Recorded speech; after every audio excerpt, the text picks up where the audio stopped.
এই মুহূর্তে দেশের রাজনীতিতে সবচেয়ে বড় প্রশ্ন হচ্ছে যে নির্বাচন কবে হবে, এবং এ নিয়ে একটা ধারণা সবাই কিন্তু পেয়েছেন। রাজনৈতিক দলগুলো পেয়েছেন, সাধারণ মানুষও পেয়েছেন। কে দিয়েছে ধারণাটা? খোদ সরকার প্রধান ডক্টর ইউনূস দিয়েছেন। উনি একাধিকবার গত কয়েক সপ্তাহের মধ্যে, খুব বেশি দিন দেরি নয়, গত এক সপ্তাহ দুবার অন্তত উনি বলেছেন যে এই বছরের ডিসেম্বরে নির্বাচন হতে পারে, ডিসেম্বরের মধ্যে। স্পষ্ট করে তারিখ ঘোষণা করেননি, কিন্তু সে ধরনের একটা ঘোষণা উনি দিয়েছেন। এবং নির্বাচন কমিশনকে আমরা দেখেছি, তারাও বলেছেন যে ডিসেম্বরে নির্বাচন হবে, এটা মাথায় রেখেই তারা সব ধরনের প্রস্তুতি নিচ্ছেন। এ পর্যন্ত আমরা সবাই জানি, কিন্তু এর মাঝে আজকে একটা নতুন খবর আমরা দেখতে পেলাম। সেই খবরটা কি, যে সরকার থেকে পদত্যাগ করা উপদেষ্টা, যিনি নতুন পার্টি জাতীয় নাগরিক পার্টির আহ্বায়ক হিসেবে দায়িত্ব নিয়েছেন, তিনি সম্প্রতি রয়টার্সকে একটা ইন্টারভিউ দিয়েছেন। সেই ইন্টারভিউটা আজকে বিভিন্ন মিডিয়াতে আমি দেখতে পেলাম, এবং সেখানে উনি কী বলেছেন? তিনি বলেছেন যে অন্তর্বর্তীকালীন সরকার এখনো জনগণের নিরাপত্তা পুরোপুরি নিশ্চিত করতে পারেনি, দেশ এখনো অস্থিতিশীল, তাই এবছর নির্বাচন অনুষ্ঠান কঠিন হবে। তিনটা সেন্টেন্স আমি আপনাদেরকে পড়ে শোনালাম। এই তিনটা সেন্টেন্স নিয়ে আমি কথা বলবো আজকে। আসলে সেটা হলো, উনি প্রথমত বলেছেন এই অন্তর্বর্তীকালীন সরকার এখনো জনগণের নিরাপত্তা পুরোপুরি নিশ্চিত করতে পারেনি। কেন পারেনি? এই প্রশ্নটা আমি করতে চাই। 7 মাস হয়ে গেছে, 7 মাসেও আপনি জনগণের নিরাপত্তা কেন পুরোপুরি নিশ্চিত করতে পারেননি? এটা কি আপনাদের ব্যর্থতা নয়? এই ব্যর্থতা থেকে বের হয়ে আসতে আপনারা কি খুব কার্যকর কোনো পদক্ষেপ নিতে পেরেছেন?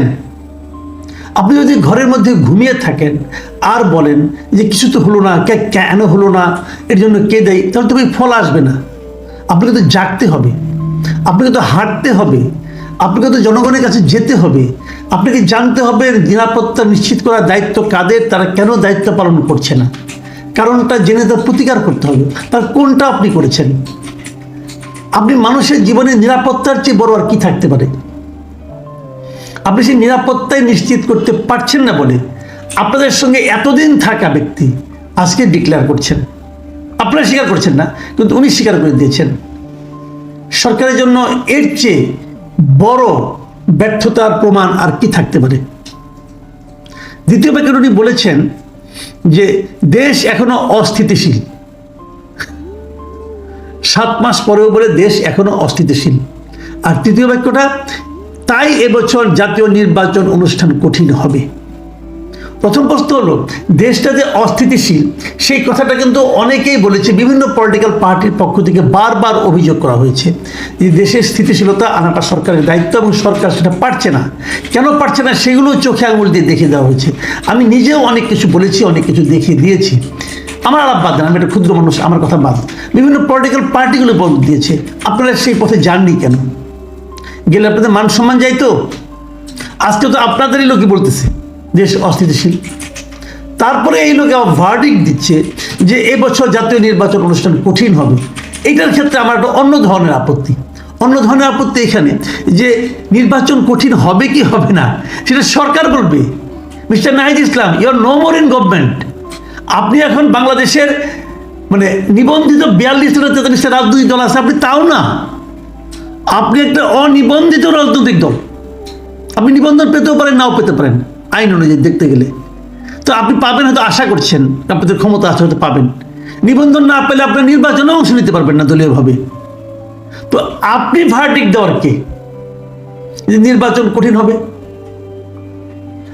আপনি এখনো ভুলতেই পারছেন না যে আপনার সরকারে নাই, আপনি সরকারে নাই। অথবা হয়তো আপনাদের মধ্যে এমন কিছু কাজ করছে যে আপনারা সরকারে অফিসিয়ালি না থেকেও সরকারে আছেন।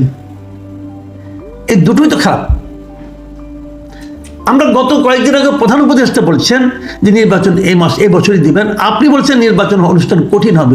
তার মানে প্রধান উপদেষ্টার যে মূল্যায়ন, সেই মূল্যায়নের সঙ্গে আপনি প্রথম দ্বিমত পোষণ করলেন। এবং আমার জানা মতে দেশের অন্য কোনো পলিটিক্যাল পার্টি এখনো প্রধান উপদেষ্টার এই বক্তব্যের সঙ্গে, ডিসেম্বরে নির্বাচন হতে পারে এই বক্তব্যের সঙ্গে অন্য কোনো পলিটিক্যাল পার্টির লিডার অথবা পলিটিক্যাল পার্টির কর্মীরা দ্বিমত পোষণ করেননি। ডিসেম্বরে নির্বাচন হোক, এটা কেউ অপছন্দ করেননি। আপনি প্রথম আপনার বক্তব্য দিয়ে এক্ষেত্রে একটা সন্দেহের কথা বললেন। আচ্ছা, এবার আসুন আমরা ভাবি এমন একটা সন্দেহ উনি কেন করলেন? আসলে এই ছাত্রদের এই দলটা, তরুণদের এই দলটা অথবা নাহিদ ইসলামের এই দলটা আসলে তারা কি চায়?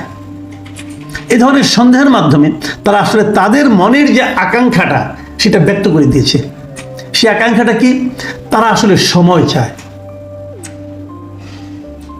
তারা তাদেরকে নিজেদেরকে গুছিয়ে নেওয়ার জন্য আরো একটু সময় চায়। তারা মনে করছে যে যতই দিন যাবে ততই আমরা আরো গুছিয়ে নিতে পারবো, ততই আমাদের দলের স্ট্রেংথ বাড়বে। যদি 2 দিন পরেও আমরা নির্বাচন করি তাহলে 2 দিনের একটা বাড়তি বেনিফিট আমরা পাবো। এটা কিন্তু খারাপ না। এটা খারাপ না কেন? এটা তাদের দলের পক্ষ থেকে চিন্তা করা, তাদের দলের জন্য ভালো, এবং উনি ওই দলের প্রধান হিসেবে নিজের দলের জন্য ভালোটাই চাইবেন। এটাই স্বাভাবিক, এটাই স্বাভাবিক। এবং আমি জানি, আমি যতটুকু বুঝি, বাংলাদেশে এখন এই পলিটিক্যাল অ্যারিনাতে 2 ধরনের ধারা বিরাজ করছে। একটা ধারা হলো তারা মনে করে যদি দ্রুত নির্বাচন হয় তাহলে তাদের সুবিধা হবে। এই ধারার শিরোমণি হলো বিএনপি।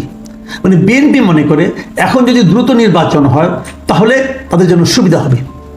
দেশের জনগণ এখনও তাদেরকে পছন্দ করে অথবা সংখ্যাগরিষ্ঠ মানুষের সমর্থন তারা পাবে। আর বিএনপি এটা মানে কিনা আমি জানি না, যে যতই দেরি হবে তাদের জন্য ঝামেলা বাড়তে থাকবে। এটা কেন বাড়বে সেটাও বলি।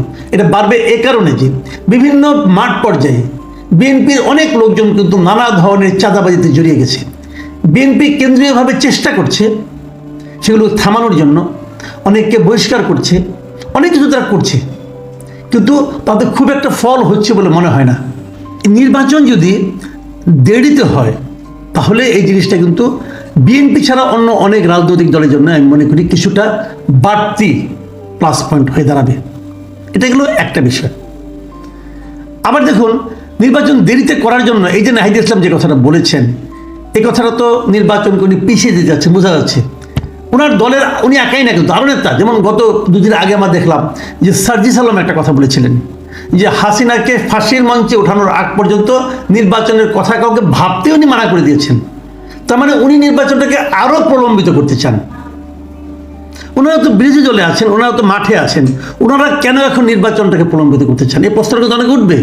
এই কারণেই ওনারা চান যে যত দেরি হবে তত ওনাদের পক্ষে মাঠ গুছিয়ে নেওয়াটা সহজ হবে। সেই দিকে তারা যেতে যাচ্ছেন। এখন শেষ পর্যন্ত কি হবে? আগামী সময়ে জাতীয় ঐক্যমত্য কমিশন যেটা হয়েছে এবং এটা ইস্যু করে এবং অন্য নিষিদ্ধ সরকারের সঙ্গে নিশ্চয়ই বিরোধী দলগুলো বসবেন, সেখানে ওনারাও একটা দল হিসেবে বসবেন। বসার পরে ওনারাও বলবেন নির্বাচনটাকে পিছিয়ে দেওয়া হোক, আর অন্যরা বলবেন নির্বাচনটা ডিসেম্বরেই করা হোক। সরকার কোন দিকে যাবে? সরকার কাদের কথা শুনবে? এই বিষয়টা কিন্তু সামনে আমাদের মতো দর্শক যারা আছেন তাদের জন্য দেখার বিষয়। আমরা দেখব সরকার আসলে কোন দিকে যান, এবং সরকার কোন দিকে যান তার উপর নির্ভর করে আমরা সরকারের কি চরিত্র সে সম্পর্কে একটা ধারণা করতে পারবো। দর্শকদের অনুরোধ করব আগামী দিনগুলোর জন্য সতর্ক দৃষ্টি রাখা। আপনারা দেখুন, বুঝুন এবং সিদ্ধান্ত নিন।